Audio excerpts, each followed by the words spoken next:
Students, कैसे हो? मैं हो आप सब बढ़िया होंगे। आप सभी को बहुत बहुत नमस्कार मेरी तरफ से। तो आज की वीडियो शुरू करते हैं बेटा। आज की वीडियो का सबसे पहला क्वेश्चन है कि magnetic movement of short magnet is 4.8 multiply by 10 की power -1 joule kelvin inverse. What is the magnetic field vector at a distance of 20 centimetre from the centre of magnetic on number 1 axial line, number 2 जो है equatorial line of the magnet. तो कह रहा है कि बेटा magnetic movement जो है शॉर्ट बार के लिए, बार मैग्नेट के लिए वो दे रखी है 4.8 मल्टीप्लाई बाय 10 की power -1।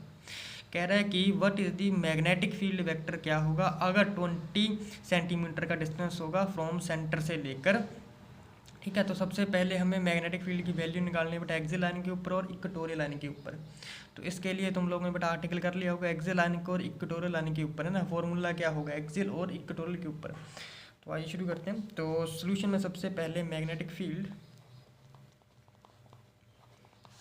Eight point on the axial line of a short dipole, या शॉर्ट बार मैग्नेट कह सकते हो, बार मैग्नेट इज। तो फॉर्मूला क्या होता है बेटा शॉर्ट एक्सियल लाइन के ऊपर, तो बी ए लिख लेंगे। ए का मतलब है एक्सियल लाइन के ऊपर बात हो रही है। ठीक है, उसके बाद आ जाएगा फॉर्मूला होता है म्यू नोट अपॉन 4 पाई और 2m अपॉन आर क्यूब इसीलिए क्योंकि शॉर्ट डाइपोल की बात हो रही है। ठीक है, अब हमें क्वेश्चन में m की वैल्यू दे रखी है 4.8 मल्टीप्लाई 10 की पावर -1 जूल टेस्ला इनवर्स। ठीक है, जूल टेस्ला इनवर्स 10 की पावर -1 है, तो ये आ जाती है बेटा 0.48 जूल टेस्ला इनवर्स में चेंज हो जाएगी वैल्यू। इसी तरीके से क्वेश्चन में बेटा हमें आर की वैल्यू दे रखी है। आर की वैल्यू है बेटा 20 सेंटीमीटर। अब सेंटीमीटर को मीटर में कन्वर्ट करना है, 0.2 मीटर आ जाएगा। और ये म्यू नोट किसके बराबर होता है 4 पाई मल्टीप्लाई 10 की पावर -7 के बराबर होता है, यानी कि weber ampere inverse metre inverse. ठीक है, अब सीधे अच्छा ये स्टैंडर्ड वैल्यू लिखी है। ठीक है, अब सीधी वैल्यू पुट करनी है। तो एक्सियल लाइन के ऊपर वैल्यू क्या आ जाएगी, तो 4 पाई आ जाएगा जी, 10 की पावर -7 हो जाएगा अपॉन 4 पाई। अब सिर्फ 2 मल्टीप्लाई बाई एम की वैल्यू 0.48 है बेटा, नीचे डिवाइड कर देंगे 0.2 क्यूब है। ठीक है, ये तो खैर अलग है, वैल्यूज है जो गिवन दी हुई है ये लिखी है। अब सॉल्व करने के बाद ये बन जाएगा बेटा हमारे पास 1.2 मल्टीप्लाई 10 की पावर -5 टेस्ला। किस डायरेक्शन में होगा जी, in the direction of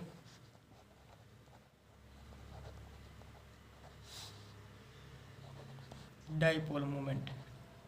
dipole movement ये कैसे पता चला, बिकॉज ऑफ वैल्यू हमारी पॉजिटिव में आई है। ठीक है, तो ये बेटा एक्सियल लाइन के ऊपर वैल्यू निकल के आ गई। अब इसी का हम बेटा सेकंड पार्ट करने जा रहे हैं। ये हो गया एक्सियल लाइन के ऊपर, अब इक्वेटोरियल लाइन के ऊपर निकालनी। तो यहाँ से लिख लूँगा मैं पहले ही एट इक्वेटोरियल लाइन। ठीक है, तो इसके लिए आ जाएगा हमारे पास mu naught m upon r का क्यूब अपॉन ये जहाँ पर 4 पाई भी आएगा। अगेन वैल्यूज़ वही रहेगी जो मैंने ये लिखी हुई है। ठीक है, तो सीधा वैल्यू पुट करेंगे, तो बी ई म्यू नोट 4 पाई की 4 पाई मल्टीप्लाई बाई बेटा 10 की पावर -7 होती है वैल्यू। नीचे यहाँ पर आ जाएगा 4 पाई अलग से मल्टीप्लाई कर लेंगे 0.48 नीचे डिवाइड में 0.2 का क्यूब। ये सीधा सिर्फ वैल्यू पुट की हुई है बेटा। ठीक है, तो ये इक्वेटोरियल लाइन आ जाएगी 6 मल्टीप्लाई बाई 10 की पावर -4 टेस्ला। किस डायरेक्शन में होगा, in the direction of direction opposite to the magnetic movement, यानी कि एम। ठीक है, होप कि आप लोगों को बेटा क्वेश्चन समझ आ गया होगा। इस तरीके से है, डायरेक्ट वैल्यू पुटिंग और कुछ नहीं है इसमें। ठीक है। तो आइए सब नेक्स्ट क्वेश्चन के ऊपर चलते हैं अपने। नेक्स्ट क्वेश्चन है बेटा, if magnetic field intensity of earth's magnet and at the equator 0.4 multiply 10⁴ tesla find the earth's dipole. Earth का डाइपोल फाइंड आउट करना अगर मैग्नेटिक फील्ड की वैल्यू जी 0.4 मल्टीप्लाई 10⁻⁻4 टेस्ला होगी। ठीक है। तो जहाँ से अगर मैं आप लोगों को कुछ एक बात बताऊँ कि जो इक्वेटर लाइज करेगा बेटा, इक्वेटर लाइज करेगा on the equatorial line, equatorial line of earth's magnet. Earth के मैग्नेट में ही बेटा जो इक्वेटोरियल लाइन होगी वो एग्जिस्ट करेगी। ठीक है। अगर मैं इससे भी ज़्यादा कहूँ कि जो डिस्टेंस होगा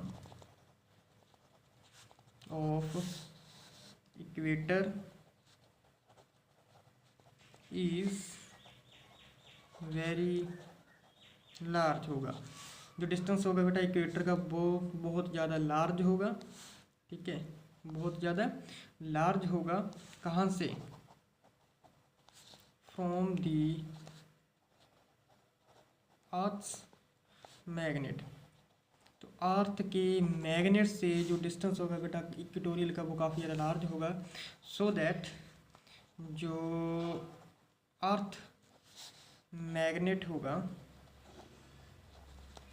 is considered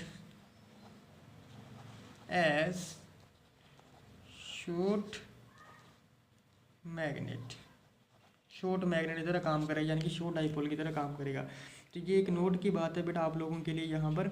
अगर बेटा डिस्टेंस काफ़ी ज़्यादा इंक्रीज़ कर जाता है तो हम जो डाइपोल है वो शॉर्ट लेते हैं, उनके बीच जो डिस्टेंस होता है काफ़ी ज़्यादा कम हो जाता है। ठीक है, तो बिल्कुल एक स्ट्रेट लाइन ही आ जाती है। तो इसीलिए यहाँ पर बेटा जी एक नोट की बात है। ठीक है, अगर डिस्टेंस कम होता है तब हम शॉर्ट नहीं होगा वो डाइपोल। ठीक है, तो लॉन्ग में ही रहेगा। अगर अदरवाइज डिस्टेंस हमारा जो लार्ज हो जाता है इक्वेटोरियल लेंथ के ऊपर तो बेटा वो शॉर्ट डाइपोल बन जाता है। तो इसीलिए जो यहाँ पर भी बेटा शॉर्ट मैग्नेट की तरह ही काम करेगा। ठीक है बेटा, ओके। तो उसके बाद बेटा यहाँ पर हम सबसे पहले बी मैग्नेटिक फील्ड जो है अर्थ की जो दे रखी है 0.4 मल्टीप्लाई 10⁻⁻4 टेस्ला जी हो गया। आर जो है बेटा रेडियस होता है अर्थ का, वो वैल्यू होती है 6.4 multiply 10⁻6 metre radius of earth है जी। अब फॉर्मूला यूज़ करना है हमें, म्यू नोट अपॉन 4πm/r³। तो बी की वैल्यू दे रखी है 0.4 मल्टीप्लाई बाय 10⁻⁻4 बेटा। ठीक है, किसके बराबर आ जाएगा? म्यू नोट की वैल्यू आ जाएगी ना 10⁻⁻7 आ जाएगा जी, आ जाएगा 6.4 मल्टीप्लाई बाय 10⁻6। इसका भी कितना आ जाएगा? क्यूब आ जाएगा। तो यहाँ से बेटा m की वैल्यू निकाल लेंगे 0.4 multiply by 10⁻⁻4 multiply by 2.62 multiply by 10⁻20। नीचे आ जाएगा बेटा 10⁻7।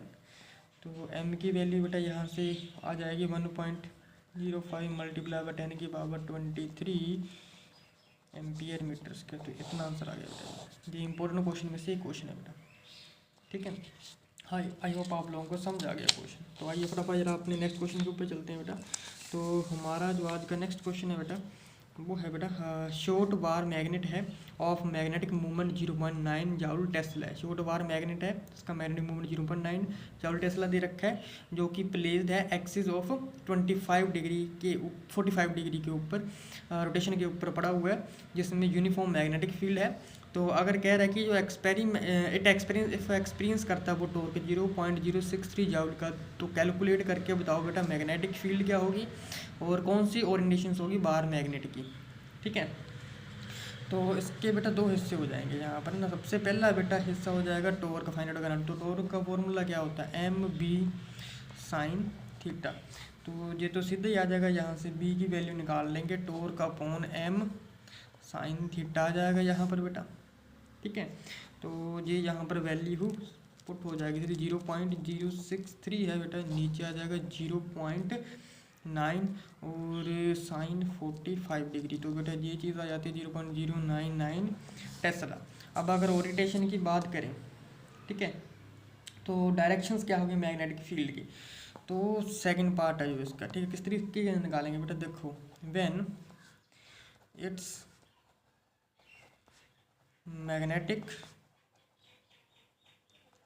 मूवमेंट, जिससे हम बेटा एम बोलते हैं, डायरेक्शन है इसलिए क्या लगा, is parallel to direction of magnetic field B, यानी कि थीटा की वैल्यू कितनी होगी, 0 होगी।